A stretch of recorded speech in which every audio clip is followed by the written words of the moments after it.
जय हिंद दोस्तों, एक बार फिर से स्वागत है आपके अपने YouTube चैनल जयकाल जीनियस पर। मैं आपका होस्ट और दोस्त पीके यादव।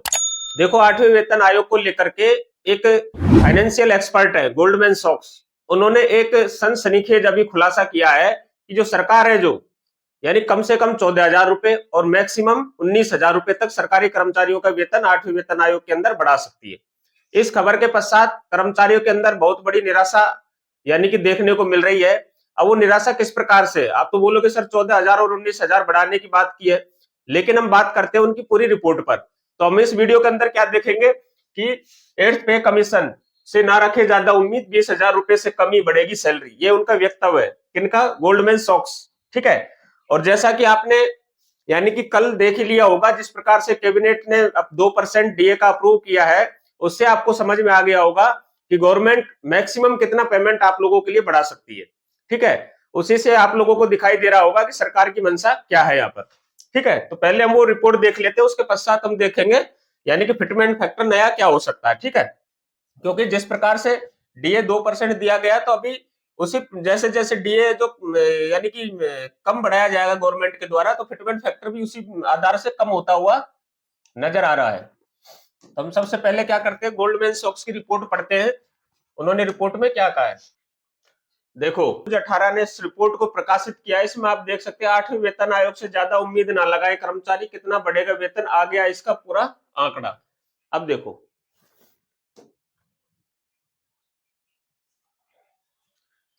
नई दिल्ली सरकार ने 8वें वेतन आयोग का ऐलान कर दिया। आप वैसे है ना, गूगल पे जाना और वहां पर सर्च करना गोल्डमैन सॉक्स की रिपोर्ट। ठीक है।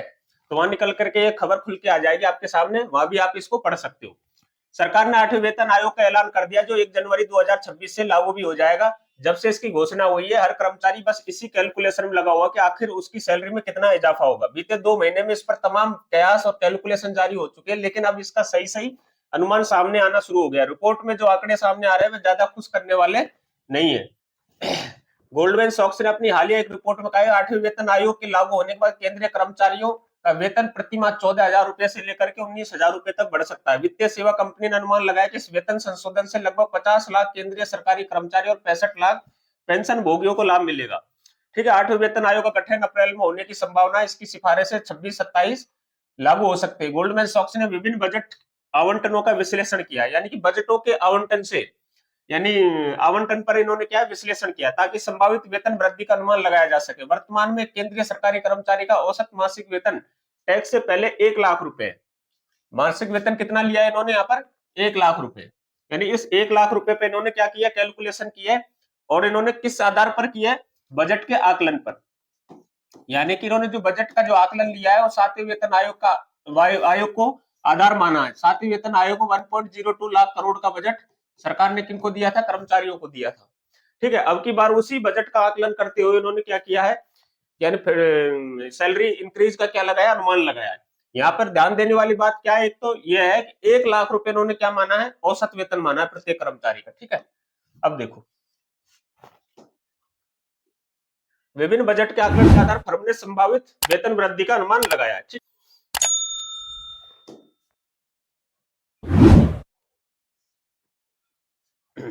देखो कितनी बढ़ेगी सैलरी। सॉक्स ने बताया कि अगर सरकार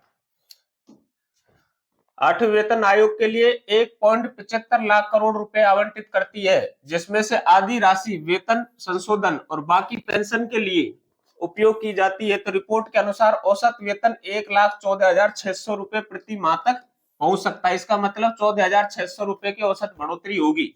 2 लाख करोड़ रुपए के आवंटन के साथ 1,16,700 रुपए प्रति माह तक पहुंच सकती है।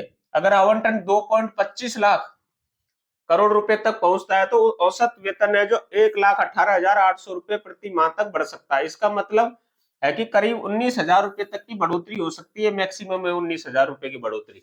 अब देखो, यह समझने वाली बात क्या है, इन्होंने क्या है कि अपनी रिपोर्ट में 1 लाख रुपए को औसत वेतन लिया है।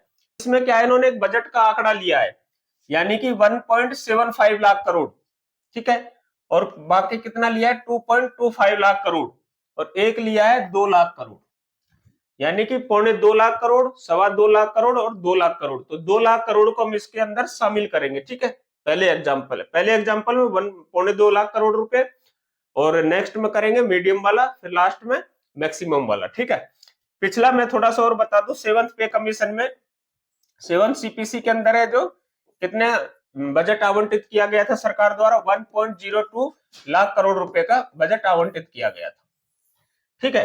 तो अगर 1.02 लाख करोड़ उस समय किया गया था तो मिनिमम 2 लाख करोड़ रुपए तो कम से कम सरकार है जो 10 साल के बाद में करेगी।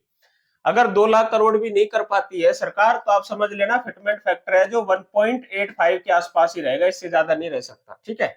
अगर 2 लाख करोड़ रुपए के आसपास बजट रहता यानी 2 लाख करोड़ रुपए का रहेगा तो 1.97 यानी फिटमेंट फैक्टर रह सकता है, ठीक है। और 2.25 लाख करोड़ रुपया जब गवर्नमेंट बजट पास करेगी तो यानी 2 को क्रॉस कर जाएगा ही, 1.6 तक ये फिटमेंट फैक्टर है जो जा सकता है 2.25 लाख करोड़ रुपए पास करने पर, ठीक है। ये मोटा मोटा अनुमान है, बाकी हम कैलकुलेशन करते हैं आगे बजट के आधार पर, ठीक है।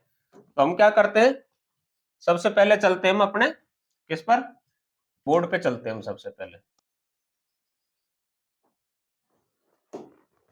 देखो यदि गवर्नमेंट है जो यानी 14,000 रुपए की वृद्धि करती है, कितने औसत वेतन कितना लिया है, 1 लाख, यानी 1 लाख जिसकी सैलरी है जिस कर्मचारी की, यहाँ पर हम बात किसकी कर रहे हैं, 14,000 वृद्धि की 1 लाख पर, यानी 1 लाख पर वृद्धि कितनी हो रही है, 14,000 रुपए। तो आप देखना यहाँ पर 50,000 जिसका बेसिक होगा, यानी 50 के लिख देता हूं मैं शॉर्ट में, जिसका 50,000 बेसिक होगा तो उसको 7,000 रुपए की क्या होगी, बढ़ोतरी होगी। 1 लाख लिया गया था औसत वेतन, तो औसत वेतन 1 लाख है, तो जिसका 1 लाख है उसको तो 14,000 रुपए मिनिमम यानी कि बढ़ोतरी होगी। जिसका 50,000 है तो उसका कितना हो जाएगा, आधा। अभी 25,000 किसी का नहीं है, 25 के किसी का नहीं है, लेकिन अनुमानित निकालने के लिए यह क्या होगा, जिसकी 25,000 मैं यहाँ लिख देता हूं तो उसको कितना बढ़ोतरी मिलेगा, 3500 रुपए की मिलेगी, ठीक है। अगर हम इस 3500 का अगर मान लो कि 25% निकालना चाहें तो आराम से निकाल सकते हैं, यानी कि 1400 रुपया, 5% बराबर 1400, यानी मिनिमम जो उस समय पे बेसिक होगी वो कितनी होगी, 30,000 के आसपास होगी, 8वें वेतन आयोग जब लागू होगा, क्योंकि 18,000 रुपए यानी कि जिसका लेवल 1 के अंदर जिसका बेसिक है तो 18, और उस समय अगर 60,000 भी अगर उसका यानी कि वो पहुंच जाता है, हमारा डीए पहुंच जाता है, वैसे पहुंचेगा नहीं 60%, लेकिन अनुमानित हम लगा लेते हैं, तो 18 छक्की कितने हो गए, 18 छक्की 108 है, 10,800, तो 10,800 और 18,000 कितने हो गए, यानी 28,800, यानी समथिंग कितना हो जाएगा, 30,000। तो 30,000 पे लेवल 1 का अगर होगा तो उस समय कितना बढ़ेगा उसका पेमेंट, 4,900 के आसपास उसका पेमेंट है जो बढ़ सकता है, ठीक है। तो इस प्रकार से हमने क्या है, 30,000 वाले के लिए भी इस प्रकार से हमने क्या है, कैलकुलेशन कर सकते हैं, ठीक है। तो यहाँ आप अनुमान लगा सकते हो अपनी अपना, यानी 1 लाख वाले को 14,000 बढ़ेगा, 50,000 वाले को 7,000, 25,000 वाले को 35 यानी 3500, लेकिन 25,000 बेसिक पे उस समय किसी का रहेगा नहीं, तो 30,000 वाला सबसे कम यानी बेसिक 28,900 रहेगा, तो उसका यानी कि लगभग 5,000 रुपए का यानी इजाफा है जो यानी पेमेंट में देखने को मिल सकता है। यदि 16,000 रुपए यानी कर्मचारी को औसत यानी 1 लाख पर बढ़ा, तो 1 लाख पे कितना हो गया, 1 लाख पे तो हो गया 16,000, कितना हो गया 16,000, 50,000 पर वही यहाँ हो जाएगा 8,000, ठीक है। 25,000 पर 25,000 पे हो जाएगा 4,000, ठीक है। तो 30,000 पर कितना हो जाएगा, 30,000 पर हो जाएगा आपका 5,600, ठीक है। तो अब आप यहाँ पर देख सकते हो, यानी जिसका 1 लाख रुपए बेसिक प्लस डी है उसको 16,000 रुपए की यानी कि बढ़ोतरी की जा सकती है, 50,000 है उसको 8,000 रुपए की बढ़ोतरी मिल सकती है, जिसका पेमेंट 30,000 रुपए बेसिक प्लस डी रहेगा उसको 5,600 की। अगर हम ये सब का अगर आकलन करें तो आपका फिटमेंट फैक्टर है जो 1.92 के आसपास ही मुझे बढ़ता हुआ नजर आ रहा है, यानी कि जब तक गवर्नमेंट 2 लाख करोड़ रुपए से अधिक का बजट आवंटित नहीं करेगी तब तक फिटमेंट फैक्टर है जो 1.9092 के आसपास ही रहने वाला है। जैसे इस 2 लाख जैसे इस रिपोर्ट में बताया 2.25 लाख करोड़ रुपया होगा, जैसे ही 2.25 लाख करोड़ रुपए होता है तो फिटमेंट फैक्टर है जो आपका 2.08 को भी क्रॉस कर जाएगा, ठीक है। तो आज की वीडियो में हम लोगों ने जानने की कोशिश की कि गोल्डमैन जो सॉक्स है उन्होंने एक रिपोर्ट अपनी तैयार की है और उसको क्या है कल प्रकाशित कर दिया था। तो उस प्रकाशन के बाद में जो 8वें वेतन आयोग का यानी संभावित जो सैलरी में बढ़ोतरी है वो कितनी हो सकती है उसका आकलन हमने इस वीडियो के अंदर देखा।